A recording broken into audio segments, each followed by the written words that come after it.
What's up, everybody, and welcome back to the page. Thanks so much for tuning back in. Today we are going to be going over how to clean and detail your engine bay.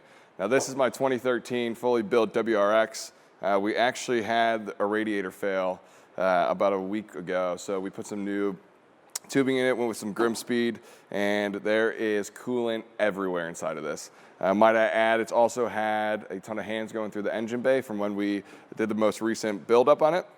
So it's time just to give it a really good cleaning. There's a few products that we're going to be using today, from certain brushes all the way down to some CarPro products as well that work really great with the engine bay, detailing it, getting it all cleaned up, and even more so, breaking down that coolant so I don't have to smell it anymore on the inside of the car.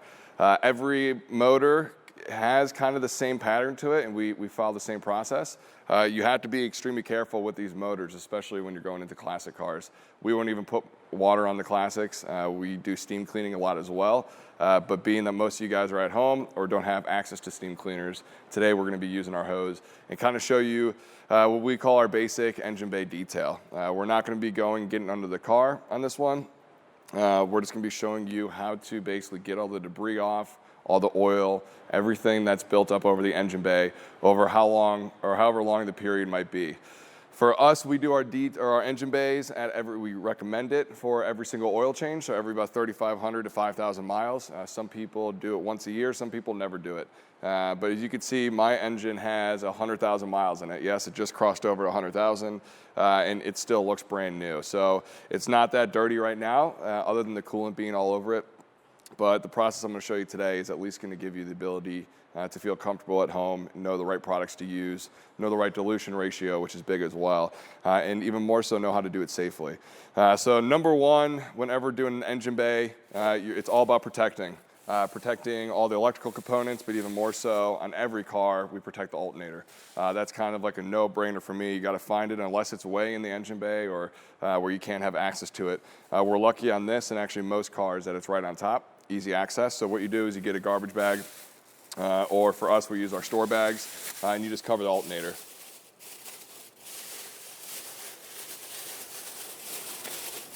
Now, in new age cars, electrical components are basically waterproof to the highest degree. You're not going to want to use a pressure washer ever inside these cars. Now, for us, we're doing it so safely. I could definitely go around this, and on clients' cars, it might go a little bit crazier. I know this car in and out, though, so I've cleaned this or detailed this engine bay over 100 times. So I'm not really going to have to go as in depth into it. But most cars, you're going to want to get some electrical tape out. You're going to want to get some waterproof tape or even more bags and just cover up all those electrical components to make sure that they don't short out on you, because that's going to cost you a lot more than whatever you're charging for your detail. So always cover up the alternator. And the next thing is to get your products ready and get your brushes in. So for us today, we're going to be using both diluted down, but we just brought on the whole CarPro family. So we're using Mulit X and Pearl. Pearl's incredible. You can actually use this on wheels, your interior, or tires, your interior, any plastic parts. We use it on our engine bays as well. We dilute Pearl down, CarPro Pearl, down 4-to-1, mix it in our dilution bottles. And then also Mulit X. This is their all-purpose cleaner. We dilute this down 10-to-1. We feel like that's a great ratio for, at least for the engine bay, being that we do have coolant and oil and some other more harsh chemicals that are going on inside of here, so we want to make sure it breaks it down really good. For us, our step one is to basically go around. If you find any leaves or debris, any super heavy mud piles, like if a car's sat outside year-round, you're just going to go and just remove all that. That's going to make your life a lot easier. For us, we only have one leaf here. No, I did not plant that. That was already in the car, but we only have one leaf here, so usually I'll go around, blow it out. For us, we do have a master blaster. We have our wall-mounted one. That's the 8-horsepower one. But something easy and that's a lot cheaper and more cost-effective for you guys is to get the master blaster Sidekick. This has been great for us. We use this on motorcycles and engines. Just being that we have access to our bigger master blaster, I'm not going to be using this today, but this is an awesome product for you guys to pick up as well. That will last you a long time. It's under $100. I believe it's about $90. That's great to use, plugs right in. That's if you can blow it all out in. Whenever doing an engine bay too, you're going to want to make sure that you start with this when you're doing your details. I used to make that mistake often where I'd go around, do the full detail, and then I'd be like, oh crap, I got to do the engine bay. And that was before I had access to a steam cleaner. Now that we have a steam cleaner, it's a little easier, and there's really no time frame. But specific to what we used to do, it's very vital that you do this first for multiple reasons, but the main one being that you're going to be getting water and soap and all-purpose cleaner and all this crap all over your car, that you're going to want to do this engine bay first. So that way when you're going to your wash process, you're not going to be shaking your head and at the end of your detail when you're like, damn, I got to do this whole front end over again. So like I said, step one, get all your products set up. We got also a bucket over here that's filled with water with multiple different brushes in it. We use our wheel brushes. We clean them out pretty good, but we use our wheel brushes. These seem to be working great to get in all the crevices wherever dirt might lie. But that's about it. I mean, engines are built pretty solid, so going after them, you just got to be safe with the water side of it and where you're actually spraying everything. Step one for me and how we do it here is we take our Mulit X, which is, like I said, diluted 10-to-1, and just spray the area down really good. This is going to allow for all your debris and everything to just break down, so the cleaning process for you is going to be a lot easier. Get the hood as well.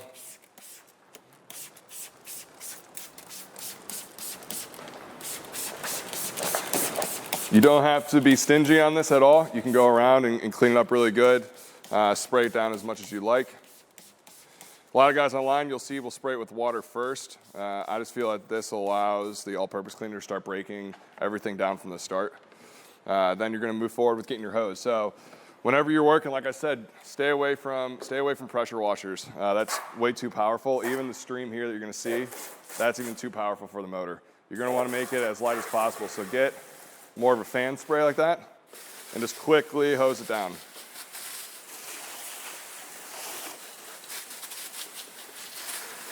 Now you will see, like I said, I applied Pearl to this about a couple weeks ago before the hose went on it and got coolant everywhere.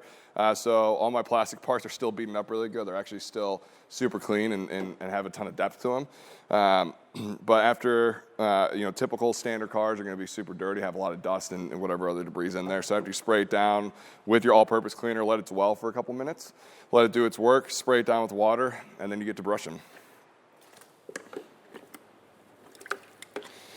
So for me, what I like to do is I like to take my wheel brush, maybe a little older one that isn't as effective or got a little too dirty to use on wheels currently. And this is just to go over all the bigger areas.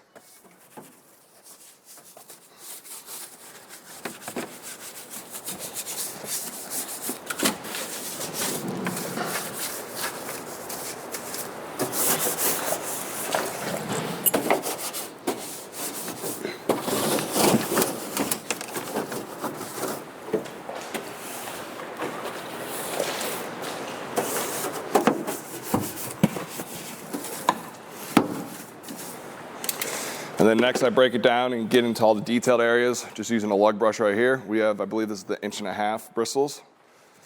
This will just help break down any of those areas you're not able to get with that bigger brush.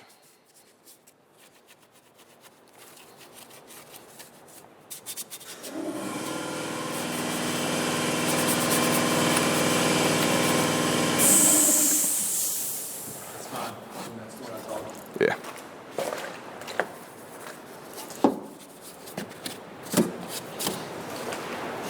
Following that up, super easy, get your water again. Less is better for water, or whenever you're messing with water in the motor. But once you're done breaking it down, this is just to basically rinse it all off, let it drop into the floor pan, and then go from there.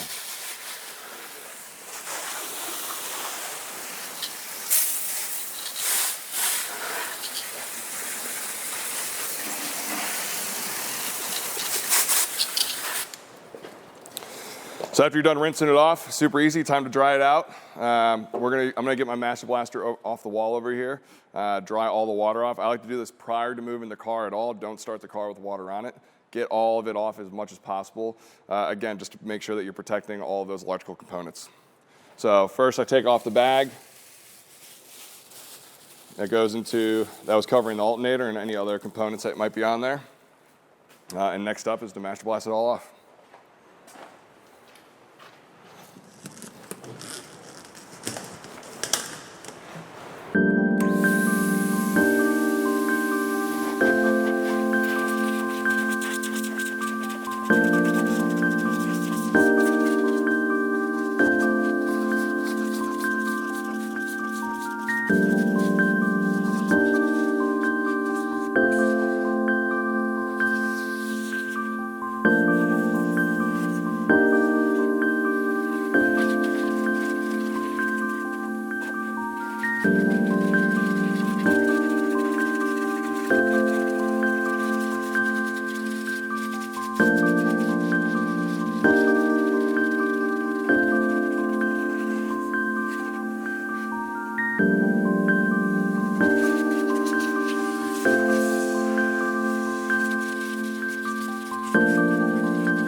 After you're done drying it off, what I like to do is get Pearl 4-to-1. You don't have to do this step, but I highly recommend it, especially if you like to keep up with your vehicle or if you're doing this for a client. Just gives it a nice deep depth look. Keeps those plastic parts looking nice and black and gives that nice satin finish.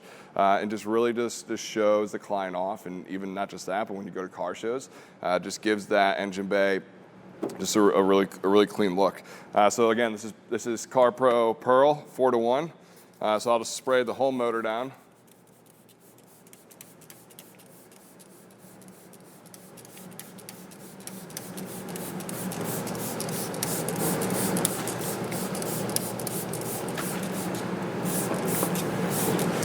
And then what I'll do is I'll get a blue applicator pad, spray a couple more squirts of Pearl onto that, and I'll just wipe it all into all the plastic parts. This will level it out. You won't see any water spotting on there. Again, giving it that nice clean look.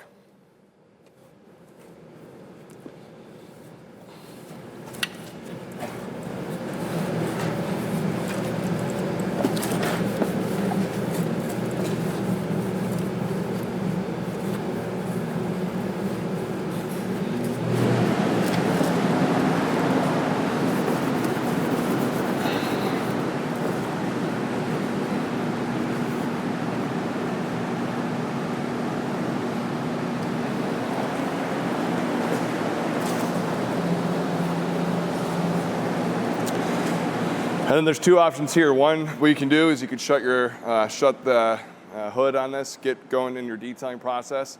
Being the fact that this will get wet during your detailing process, that water will get in when you're hosing down the front of the car. If your car has any hood louvers, whatever it might be, you could shut the hood on this and then get back to it later. But being that we're not going to be detailing this car, I'm just going to be washing it after this. For the sake of this video, what I do is I get a microfiber and I just wipe off all the excess of it. So getting off all the excess product and water in there. This will also, if you did miss any debris or any dirt, this will give you the time to basically take care of that.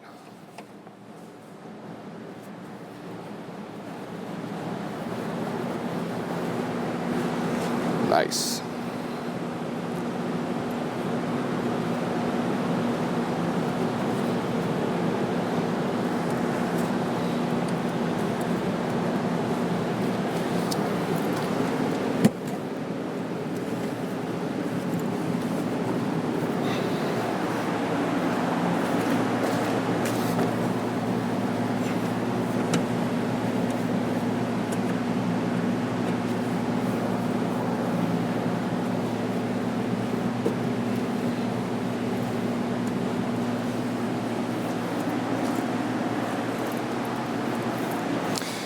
And that's it right there. So that's how you detail and clean your engine bay. Whenever I'm going to a car show, or if it's a weekend, or if I just done this a week prior, and I just want to keep up with it, give it a little extra shine, or just give it a little detail before a show, what do? I'll take my 4-to-1, I'll put it on the applicator pad, and I'll just wipe it down. You can also use CarPro Elixir or detail spray of your choice, but those products combined are lights out. It's what I use in all my cars and every car that comes through here. This is the process when you're all said and done without any talking. You should be able to get this done in about 10 to 15 minutes. If it is crazy, super dirty, it might take you about a half hour. Or if you're steam cleaning it as well, which we'll do in another video, it might take you a little longer. But 10 to 15 minutes, all done, all said and done, and your engine bay will look like the day you bought it. Again, 100,000 miles. Come take a look. For your next video, make sure you subscribe and like. Thanks so much for tuning in. And as always, keep shining.